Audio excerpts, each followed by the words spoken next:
In June 1991, a young Irish woman's dream of starting a family ended in a blood-soaked stairwell in London.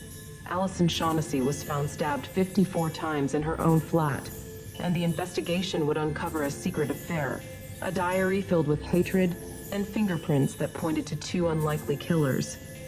But this case became about more than just murder. It exposed how media coverage can destroy justice, how legal technicalities can free the guilty, and how some secrets are too dark to stay buried. What happened in those crucial 12 minutes would divide public opinion for decades and leave a family without answers. Welcome back to 10 by 10 Confidential, where we uncover the cases that shocked the world and the secrets that changed everything. I want to thank each and every one of you for watching our videos and being part of this incredible community of truth seekers. If this case grips you like it gripped me, make sure to smash that like button, subscribe to 10 by 10 Confidential, and hit the notification bell so you never miss our latest investigations. Trust me, what you're about to hear will leave you questioning everything you thought you knew about justice. Now, let's dive into a case that began with a young woman's dreams of starting a family and ended with one of the most controversial murder trials in British history. London, England. A sprawling city where millions of people live side by side, most never knowing their neighbors' secrets. But sometimes those secrets turn deadly. In 1969, a baby girl named Alison Blackmore was born into a large Irish family in this busy city. Her parents had deep roots in Ireland, and every summer they would take young Alison across the Irish Sea to visit family in Piltown, County Kilkenny. Alison grew up loving both her London home and her Irish heritage.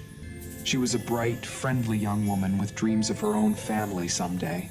In 1986, at just 17 years old, Alison got her first real job as a clerk at Barclays Bank in London. She was good with numbers and people liked her cheerful personality. Around the same time, a handsome young Irishman named John Shaughnessy had just moved to London from Ireland. John was 10 years older than Alison and worked as a gardener at the Churchill Clinic in Lambeth, a private medical facility in South London. John was what people called a charmer. He had an easy smile and a way with words that made women notice him. When Alison and John met in the mid-1980s, sparks flew immediately. Here were two Irish souls in a big English city, both far from the green hills they called home. They understood each other in a way that felt special. John was experienced and confident. Alison was young and ready for love. By April 1989, John had proposed and Alison had said yes. But John Shaughnessy had a secret that Alison knew nothing about.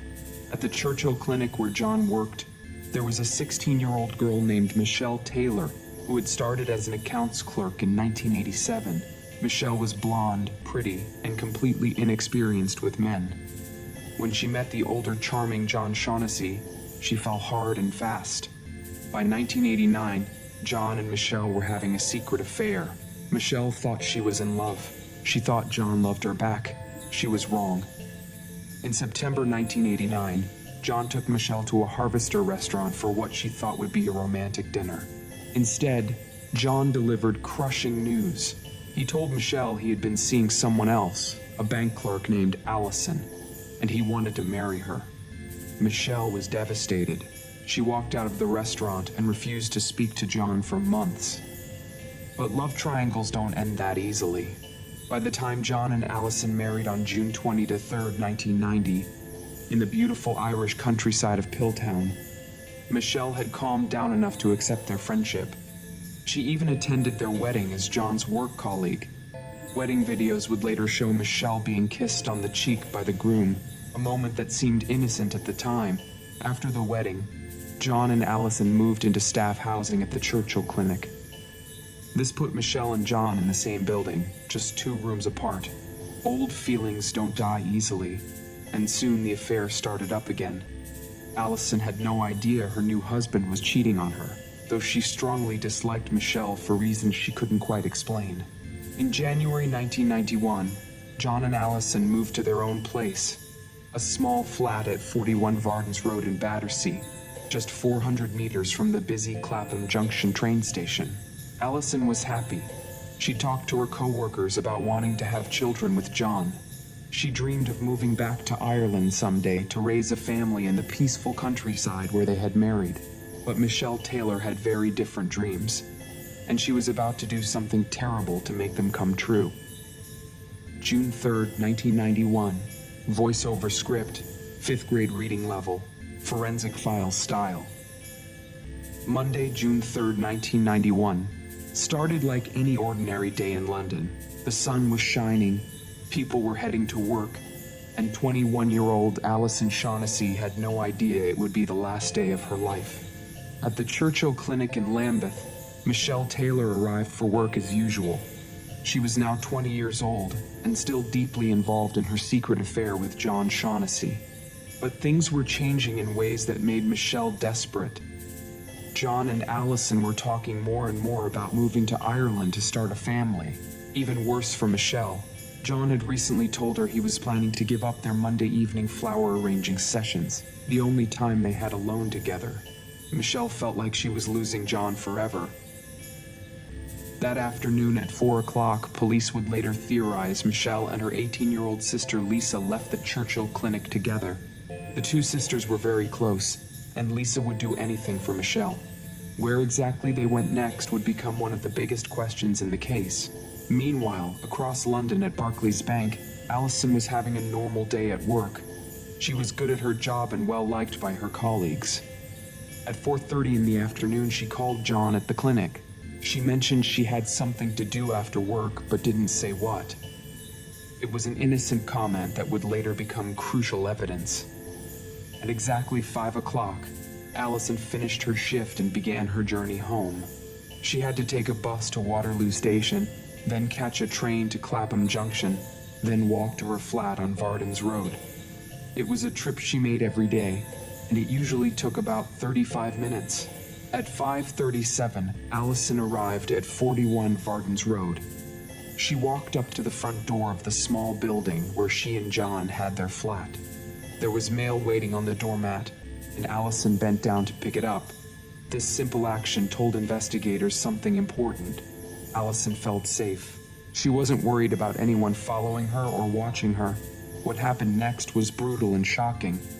Alison unlocked the front door and stepped inside. There was no sign that anyone had broken in. The windows were secure, the drain pipe outside showed no signs of climbing, and the roof was undisturbed. This meant one thing: Alison had let her killer inside willingly. She knew whoever murdered her. The attack happened in the narrow stairwell leading to her flat. It was vicious and personal. The killer stabbed Alison 54 times with a sharp knife. Only 3 of the wounds were deep enough to be fatal. The other 51 were what the pathologist called pinprick wounds, shallow stabs that showed pure rage. The medical examiner would later say this was clearly a crime of passion. Someone was venting strong emotions that had been bottled up for a long time. The killer continued stabbing even after Alison fell to the floor.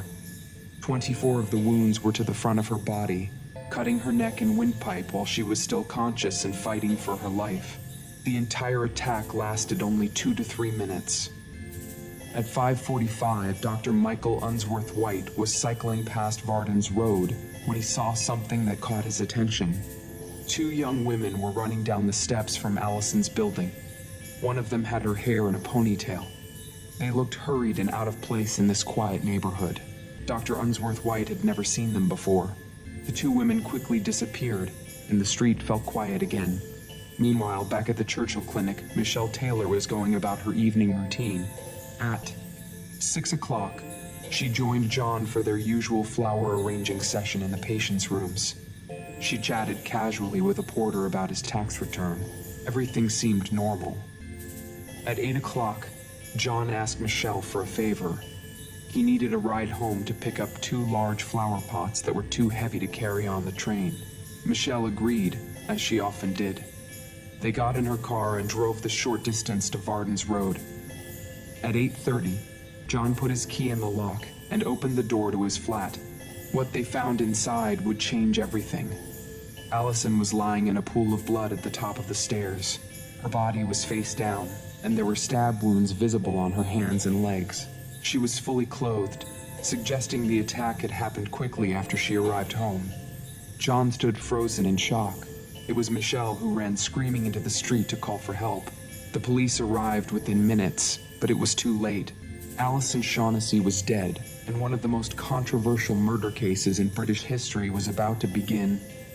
The crime scene at 41 Vardens Road told a clear story to the experienced detectives who arrived that night. This wasn't a random burglary gone wrong. This was personal. Someone had wanted Alison Shaughnessy dead, and they had made sure she suffered. Detective Superintendent Chris Burke took charge of the investigation. He had seen plenty of murders in his career, but this one was different. 54 stab wounds suggested a killer filled with rage. The fact that there was no forced entry meant Alison knew her attacker, and the frenzied nature of the assault pointed to someone with very strong emotions about the victim. Burke's team immediately began processing the crime scene. They photographed every drop of blood, dusted for fingerprints, and searched for any clue that might lead them to the killer. What they found was puzzling. A window had been forced open from the inside, and some jewelry was missing, including a bracelet that Alison always wore. But the staging looked fake, like someone was trying to make it appear to be a burglary. The pathologist's report painted a grim picture. Alison had fought for her life. The wounds on her hands showed she had tried to defend herself against the knife. She was still conscious when her killer inflicted the final 24 wounds to her neck and chest. The shallow depth of most wounds suggested the attacker wasn't very strong, possibly a woman. Most importantly, the pathologist estimated that Alison had been killed sometime between 5:30 and 6 o'clock in the evening. This timing would become crucial to the entire case. While Burke's team worked the crime scene, other detectives began interviewing witnesses. They quickly learned about John Shaughnessy's complicated love life. Co-workers at the Churchill Clinic whispered about his relationship with young Michelle Taylor. Some had seen them together in ways that seemed more than friendly. John himself was immediately ruled out as a suspect. He had what police call a cast iron alibi. Dozens of witnesses had seen him at the clinic when Alison was murdered. But his affair with Michelle Taylor made investigators very interested in the 20-year-old accounts clerk. On June 5th, just 2 days after the murder, police received a phone call that should have changed everything. A social worker named Sean Oxley contacted them about a homeless man named Derek Williams. Williams had been acting strangely, and he had a history of threatening women. Even more interesting, he frequented areas where Alison worked and socialized. The social worker was convinced Williams might be the killer. The police assured the social worker that all his information had been passed to the murder investigation team. But somehow this crucial lead was never properly followed up.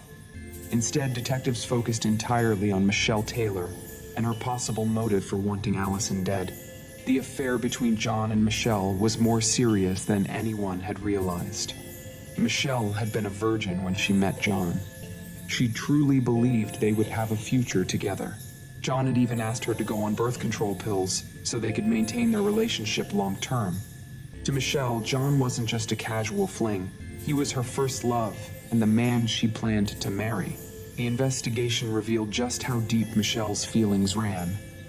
She had organized and paid for John's bachelor party before his wedding to Alison. She had even attended the wedding as a guest, watching the man she loved marry another woman. Wedding videos showed John kissing Michelle on the cheek, a moment that now seemed loaded with hidden meaning. After the wedding, when John and Alison moved into staff housing at the clinic, Michelle and John had resumed their affair. They were living just 2 rooms apart, making it easy to continue their secret relationship. Michelle truly believed that John would eventually leave Alison for her. But by early 1991, John was sending different signals. He and Alison were talking about starting a family and moving to Ireland. Even worse for Michelle, John had recently told her he wanted to end their Monday evening flower arranging sessions, the only time they had completely alone together. For Michelle, this felt like the end of everything she had hoped for. She was losing John, and there seemed to be nothing she could do about it.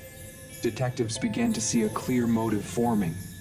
Michelle Taylor was young, inexperienced, and desperately in love with a man who was pulling away from her. If Alison disappeared, Michelle might have thought John would turn to her for comfort. It was the kind of twisted logic that had led to murder before, but investigators needed more than just motive. They needed evidence that could prove Michelle Taylor had actually killed Alison Shaughnessy, and they were about to find exactly what they were looking for. 7 weeks after Alison's murder, Detective Superintendent Chris Burke felt he was getting close to solving the case. His team had spent countless hours interviewing witnesses, processing evidence, and building a timeline. But they needed something concrete, hard evidence that would prove who killed Alison Shaughnessy. On July 24, 1991, Burke got the break he was looking for. Armed with a search warrant, detectives entered Michelle Taylor's room at the Churchill Clinic staff quarters. They were looking for anything that might connect her to the murder. What they found was better than they could have hoped for. A diary that revealed the dark thoughts Michelle had been hiding from everyone around her. The diary contained Michelle's most private feelings about John Shaughnessy and her hatred for his wife. Page after page showed her obsession with John and her growing anger toward Alison. But one entry made Burke's blood run cold. In Michelle's own handwriting were the words, "My dream solution would be for Alison to disappear, as if she never existed." Another entry was even more disturbing. "I hate Alison, the unwashed bitch." My dream solution would be for Alison to disappear as if she never existed, and then maybe I could give everything I want to the man I love. Here, in black and white, was Michelle's motive for murder. She wanted Alison gone so she could have John to herself. The diary proved that Michelle had been thinking about getting rid of her rival long before the actual murder took place. But Burke needed more than just written fantasies. He needed evidence that Michelle had actually acted on these dark thoughts. His team began looking more closely at Michelle's activities on the day of the murder. The breakthrough came when investigators discovered that Michelle's younger sister, Lisa Taylor, was involved. Lisa was 18 years old and completely devoted to her older sister. Friends said Lisa would do anything Michelle asked her to do. More importantly, a witness had seen two women running from Alison's building right around the time of the murder. Dr. Michael Unsworth White, the cyclist who had seen the two women, was brought in to view an identity parade. Without hesitation, he picked out Lisa Taylor as one of the women he had seen running from the building. The other woman, he said, looked like Michelle. This was huge. An eyewitness had placed both Taylor's sisters at the scene of the crime at the exact time Alison was murdered. But the evidence kept getting better. When forensic experts processed fingerprints found inside Alison's flat, they made a stunning discovery. Clear fingerprints belonging to both Michelle and Lisa Taylor were found on the inside of the front door. This was physical proof that both sisters had been inside the flat. When confronted with this evidence, the Taylor sisters had a problem. They had repeatedly told police they had never been to John and Alison's flat. Lisa had specifically said she had never been inside the building at all. Now their fingerprints proved they were lying.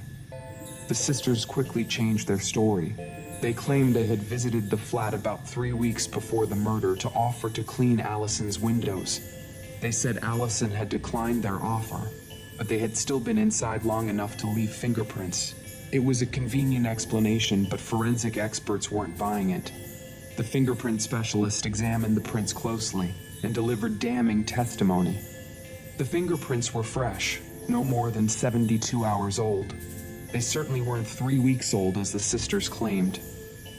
This meant Michelle and Lisa had been in that flat very recently, most likely on the day of the murder.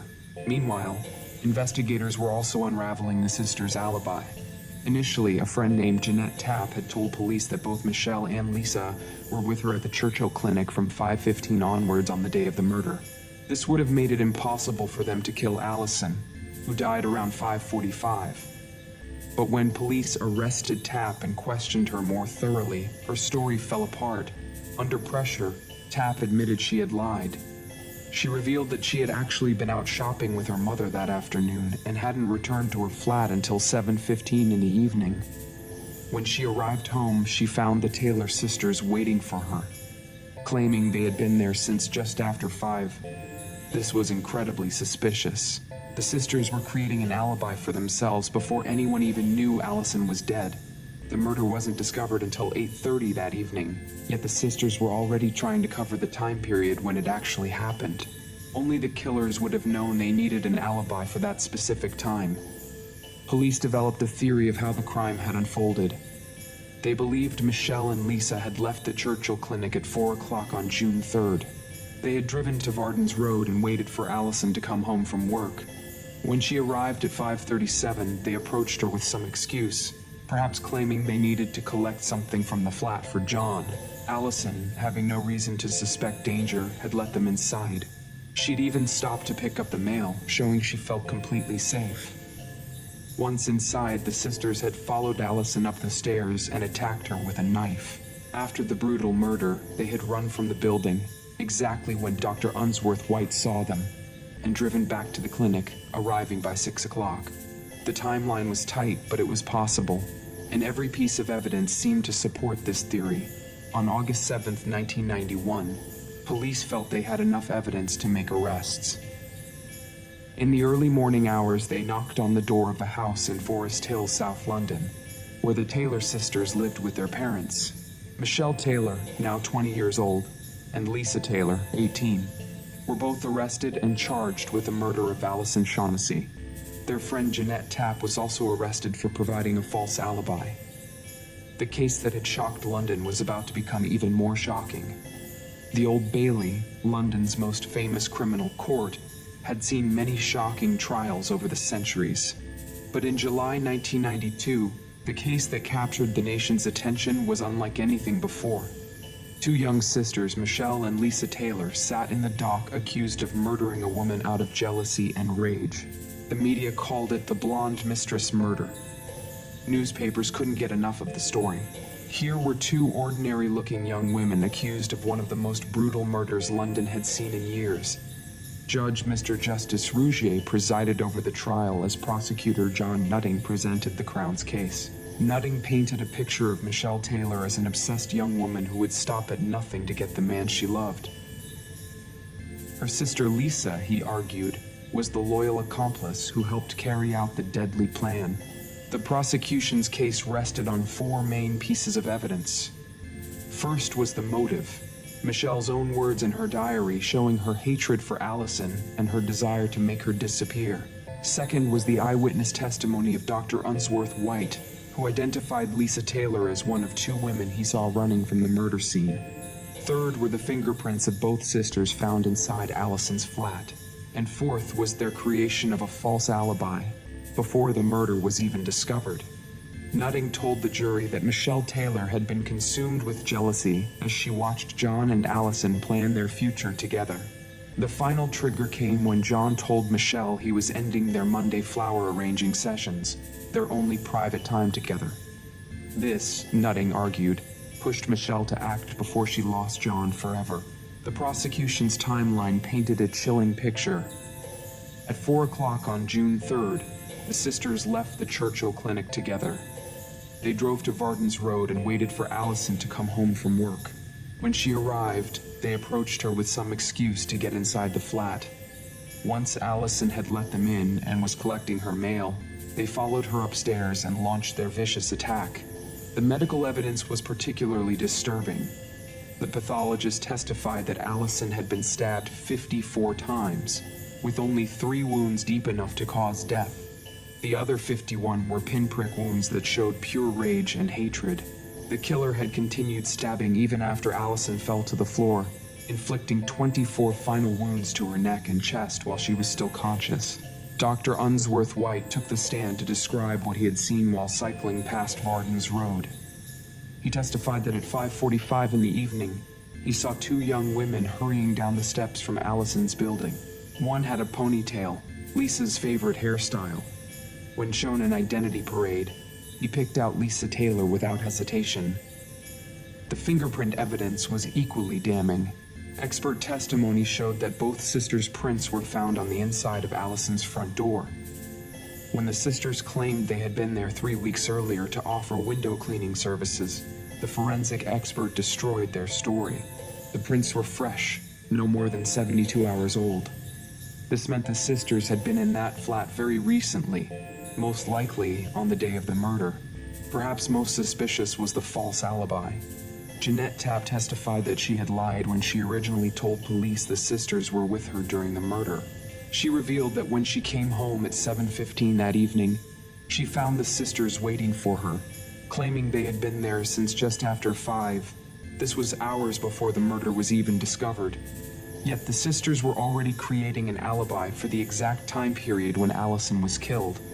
The prosecution also presented evidence about the sisters' capacity for violence. Lisa had once stabbed a dog to death in a seaside town. Michelle kept knives and other weapons by her bedside. Both sisters practiced jiu-jitsu, a martial art that includes knife-fighting techniques. When it was the defense's turn, Lady Malalia QC faced an uphill battle. She argued that the evidence against her clients was thin and circumstantial. The diary entries, she claimed, had been taken out of context. They were written when Michelle was ill and emotional, and later entries actually showed her growing disinterest in John. The defense pointed out that no murder weapon had ever been found. No blood evidence linked the sisters to the crime, and the tight timeline made it nearly impossible for them to have committed the murder and returned to the clinic in time to be seen at 6 o'clock. Lady Malalieu also suggested an alternative theory. She argued that the frenzied nature of the attack and the evidence of forced entry suggested a cornered intruder rather than a planned murder by the sisters. There had been other attacks on women in the Battersea area, she noted, and police had ignored potential suspects like the homeless man Derek Williams. The defense team also found evidence that had been overlooked.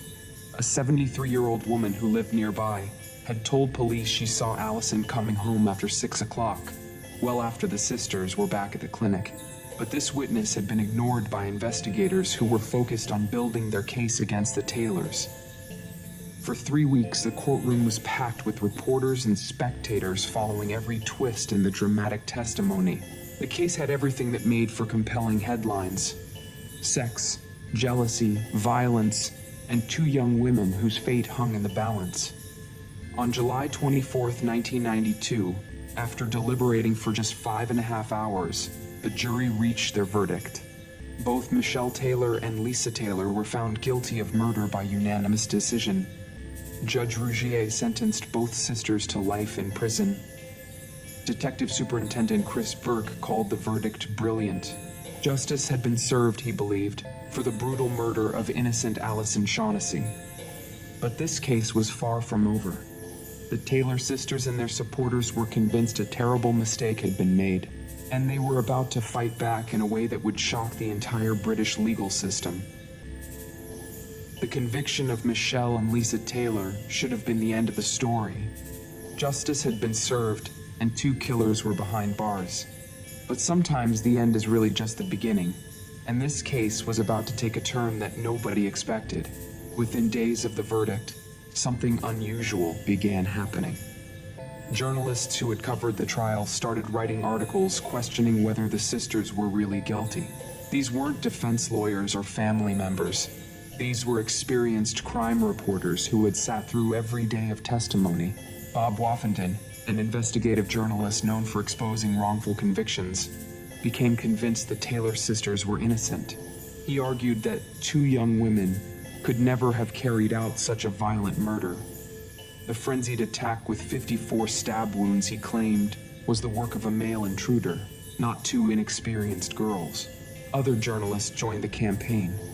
They pointed out problems with the prosecution's case that hadn't been fully explored during the trial. The tight timeline seemed impossible. Could the sisters really have murdered Alison and returned to the clinic in just 12 minutes? And why had police ignored other potential suspects like the homeless man Derek Williams? Meanwhile, Michelle Taylor sat in HM Prison Holloway, while her younger sister Lisa was sent to a young offenders institute. Both maintained their innocence, but few people were listening. That was about to change. Bernard O'Mahony, a filmmaker and former criminal, became one of the most vocal supporters of the sisters' innocence. He organized petitions, wrote articles, and even produced a documentary claiming the women had been wrongfully convicted. O'Mahony was particularly critical of the media coverage during the trial. The newspapers had indeed gone wild with the story. The Sun had published a front-page photo of John kissing Michelle at his wedding, but the headline "Cheats, Kiss." The image was manipulated to make their innocent peck on the cheek look like a passionate mouth-to-mouth embrace. Other papers constantly referred to Michelle as the blonde, jealous mistress, even though she wasn't blonde and wasn't John's mistress at the time of the murder. Day after day, the tabloids had published sensational headlines, like "Sisters Knifed Bride 54 Times" and "Deadly Secret of Love Triangle." The coverage was so intense that some legal experts worried it might have influenced the jury, even though they had been instructed to ignore media reports. The campaign to free the Taylor sisters gained momentum throughout 1992 and early 1993. Their mother, Anne Taylor, even made an emotional appeal to the people of Ireland, where Alison's family was from.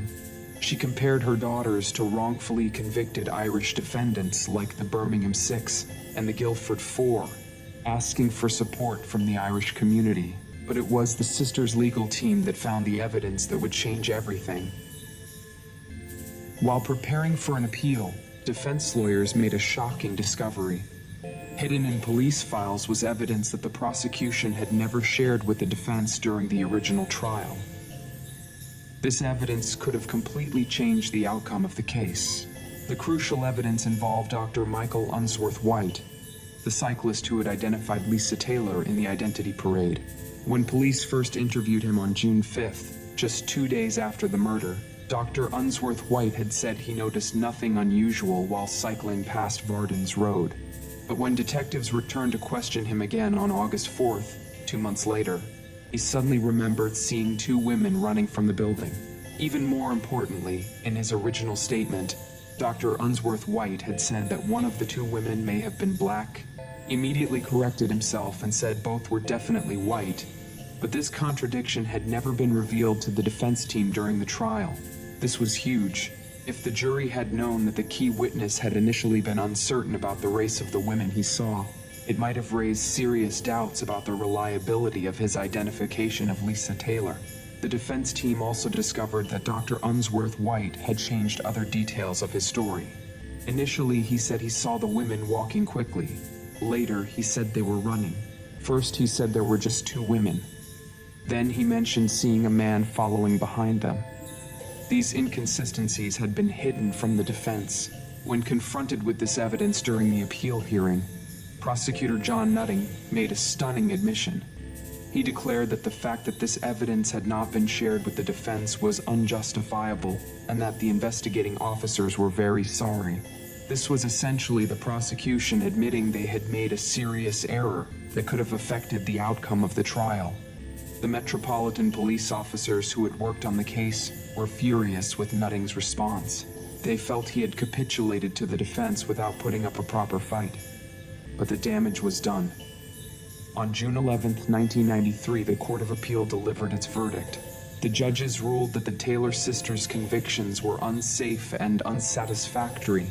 The failure to disclose evidence to the defense, combined with the possibility that sensational media coverage had prejudiced the jury, meant the convictions could not stand. Michelle and Lisa Taylor walked free after serving just 1 year in prison. John Shaughnessy was watching from the public gallery when the verdict was announced. He stood up and shouted, "I am totally disgusted." The Court of Appeal had considered ordering a retrial but decided against it. The judge stated, "We don't believe a fair trial could now take place because of all the media attention and controversy surrounding the case." For Alison's family, the appeal decision was devastating. Her mother, Rita Blackmore, had watched the sisters walk free and said simply, "I read it, I just thought, as if they are going to get out on this little piece of paper." Were Michelle and Lisa Taylor innocent victims of a flawed investigation and prejudicial media coverage? Or were they guilty killers who had escaped justice because of legal technicalities? The answer to that question was about to become even more complicated. Freedom should have been sweet for Michelle and Lisa Taylor. After spending a year in prison for a crime they claimed they didn't commit, they were finally free to rebuild their lives. But their legal troubles were far from over, and new revelations would soon turn their strongest supporter into their biggest enemy.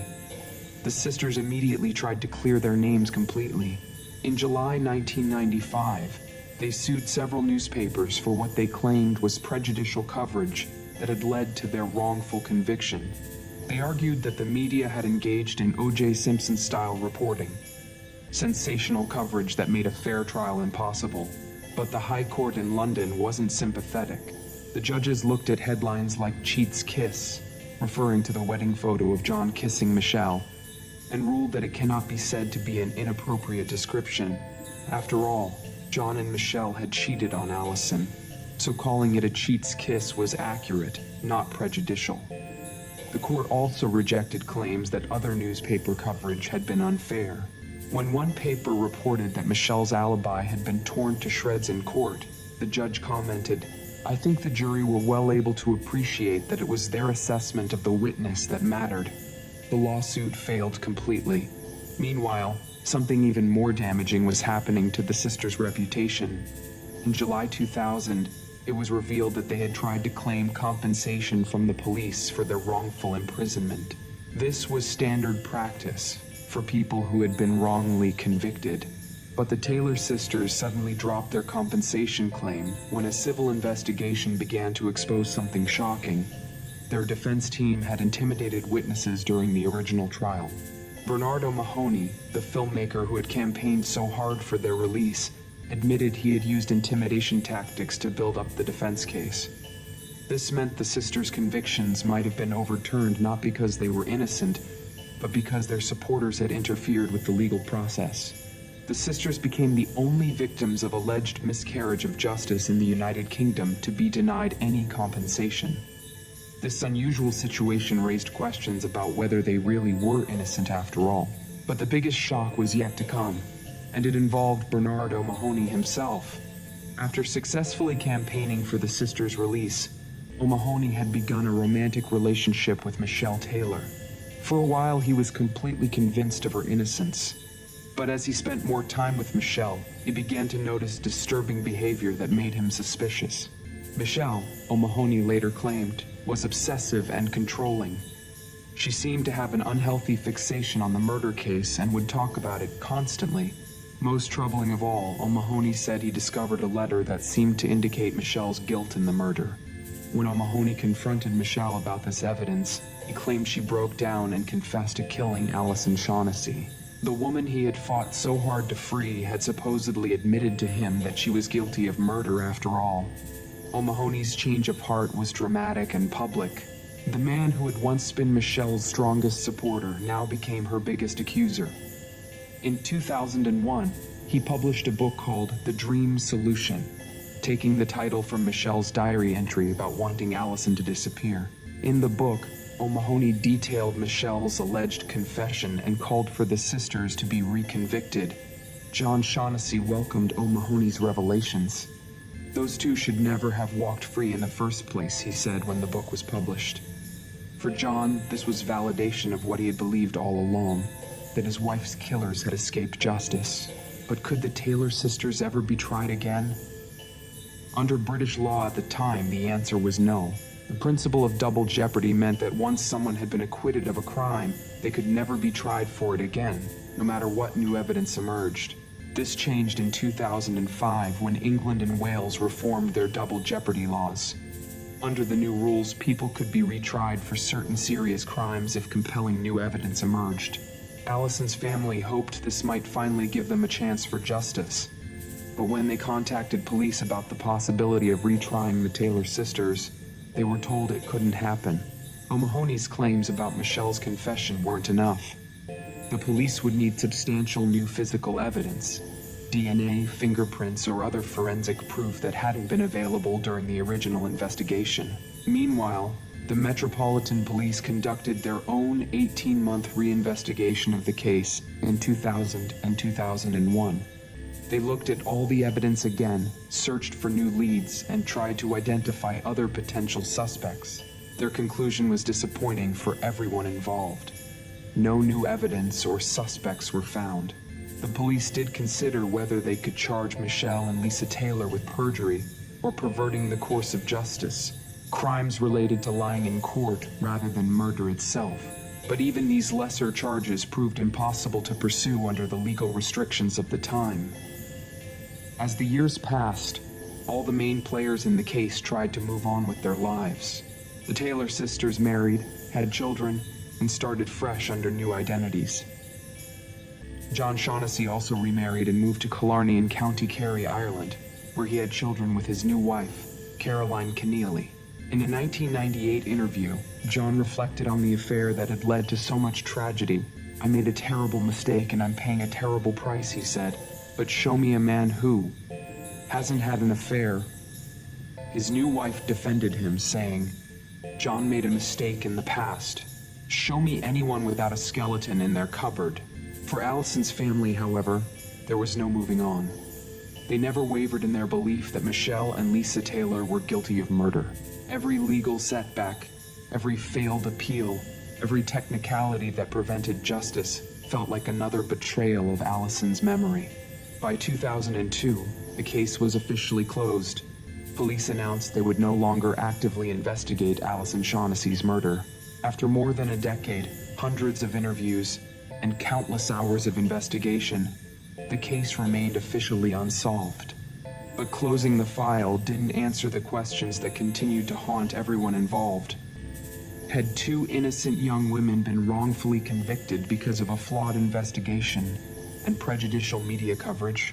Or had two guilty killers escaped justice because of legal technicalities and procedural errors? The truth about what happened in that stairwell on June 3, 1991, remained as elusive as ever. 34 years have passed since Alison Shaughnessy was brutally murdered in her London flat. The case that once dominated newspaper headlines has faded from public memory, but for those who lived through it, the questions remain as haunting today as they were in 1991. The murder of Alison Shaughnessy became more than just a crime story. It became a cautionary tale about the power of media coverage to influence criminal trials. It highlighted the importance of prosecutors sharing all evidence with defense lawyers, and it showed how a single case could divide public opinion for decades. Today, the key players in this drama have scattered across the globe, trying to build new lives from the wreckage of the old ones. Michelle and Lisa Taylor married and had children, creating new identities far from the notoriety that once surrounded them. They have never spoken publicly about the case since their release, maintaining their innocence through silence. For Alison's family, the pain has never diminished. Her mother, Breda Blackmore, spent years hoping for new evidence that might finally bring justice for her daughter. She watched as laws changed, as new forensic techniques developed, and as cold cases around the world were finally solved. But nothing ever emerged that could definitively prove who killed Alison. The case became a landmark example of how media coverage can affect criminal justice. Law schools now study the Taylor sisters' trial as an example of prejudicial reporting. When other high-profile cases face similar media scrutiny, like the trials of footballers Jonathan Woodgate and Lee Bowyer, or serial killer Levi Belfield, legal experts point to the Shaughnessy case as a warning about what can go wrong. Defense lawyers argue that the case proved how sensational media coverage can make a fair trial nearly impossible. Headlines that scream guilt before a verdict, photographs manipulated for maximum impact, and constant speculation about evidence can poison the jury pool and undermine the legal process. But prosecutors and police officers involved in the original case remain convinced they got the right people. They point to the overwhelming circumstantial evidence, the diary entries expressing hatred for Alison, the fingerprints found at the scene, the eyewitness identification, and the false alibi created before the murder was even discovered. The physical evidence tells its own story. 54 stab wounds suggest a deeply personal attack, not a random crime. The lack of forced entry means Alison knew her killer. The shallow depth of most wounds indicates someone without great physical strength, possibly a woman. And the frenzied nature of the assault points to someone acting out of intense emotion. But alternative theories persist. The homeless man Derek Williams was never properly investigated, despite early tips from social workers who knew his history of threatening women. Other attacks on women in the Battersea area around the same time were never fully explored, and a 73-year-old witness who claimed to see Alison coming home after 6 o'clock was ignored by investigators focused on building their case against the Taylors. The technical evidence raises its own questions. Could two young women really have committed such a violent murder and cleaned themselves up enough to return to work in just 12 minutes? The timeline required near-perfect execution, with no delays for traffic or parking problems. Some experts argue it was physically impossible. Modern forensic science might have provided answers that weren't available in 1991. DNA analysis was still in its infancy then. Security cameras were rare. Cell phone tracking didn't exist. Today's investigators would have tools that could definitively place suspects at the scene or rule them out completely. But those tools can't be used now. The evidence from the case sits in storage, degraded by time and contaminated by years of handling. Even if new techniques could extract useful information, the legal barriers to retrying the case remain nearly insurmountable. Bernardo Mahoney's claims about Michelle's confession added another layer of complexity to an already confusing case. But without corroborating evidence, his allegations remain just that. Allegations. The man who once fought for the sisters' freedom now campaigns for their reconviction. But the legal system requires more than the word of a former lover with his own complicated motives. The case also raises uncomfortable questions about how the justice system handles uncertainty. In criminal trials, the standard is beyond a reasonable doubt. Perhaps the most troubling aspect of the case is how it became as much about media coverage and legal procedure as about finding the truth. The focus shifted from who killed Alison Shaughnessy to was the trial fair, and was the media coverage prejudicial? Important questions, certainly, but ones that left the fundamental mystery unsolved. In the end, someone knows what really happened in that stairwell on June 3rd, 1991. Someone knows who wielded the knife that took Alison Shaughnessy's life. Someone knows whether Michelle and Lisa Taylor were innocent victims of a flawed investigation, or guilty killers who escaped justice on legal technicalities. But 34 years later, that someone has never come forward. A pool of blood, and a question that may never be answered. Who killed Alison Shaughnessy? What happened in that London stairwell on June 3rd, 1991, remains one of the most debated crimes in British history. Were Michelle and Lisa Taylor innocent victims of a flawed investigation, or did two killers escape justice on legal technicalities? Thank you for joining me on this incredible journey through one of Britain's most controversial cases. If this investigation opened your eyes to the complexities of our justice system, please smash that like button and subscribe to 10 by 10 Confidential for more cases that will challenge everything you think you know about truth and justice. Here's my question for you. Based on all the evidence we've presented, do you believe the Taylor sisters were wrongfully convicted, or do you think they got away with murder? Drop your thoughts in the comments below. Your insights often help me see these cases in new ways. Don't forget to hit that notification bell, because next week, we're diving into another case that will absolutely blow your mind. Until then, keep questioning, keep investigating, and remember, the truth is always worth fighting for.